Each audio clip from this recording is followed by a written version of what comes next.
கோயம்புத்தூர் உக்கடம் மீன் மார்க்கெட்டில் நான் என்ன வாங்கி சமைச்சேன்னு பார்க்கலாம். குட்டி நெத்திலி வாங்கியிருந்தேன். அது ஒரு கிலோ வாங்கியிருந்தேன். அதை க்ளீன் பண்ணுறது தான் கஷ்டம்.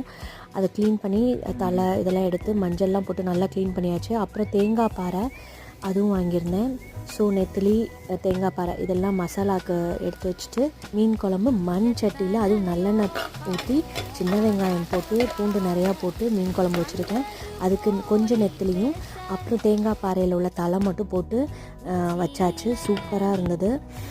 அந்த மண் சட்டியில் வச்சாலே அது ஒரு டேஸ்ட் வரும்ல, அந்த மாதிரி ரொம்ப மணமாக இருந்தது. அதுக்கப்புறம் இந்த சைடு இது நல்லா ஊறிடுச்சு. இதையும் ஃப்ரை பண்ணி எடுத்துடலாம். அந்த சைடு குக்கரில் சாதம் வச்சாச்சு. ஏன்னா டைம் ஆகிடுச்சு, அதனால குக்கரில் சாதம் வச்சாச்சு. ஸோ எங்கள் வீட்டில் மீன் குழம்பு, தேங்காய் பாறையில் மீன் வறுவல், அப்புறம் சின்ன நெத்திலையும் மீன் வறுவல். யார் யாருக்கெல்லாம் இந்த சின்ன நெத்தில மீன் வறுவல் ரொம்ப பிடிக்குன்றத சொல்லுங்கள். எங்கள் வீட்டில் சண்டே நான்வெஜ் லஞ்ச் இது.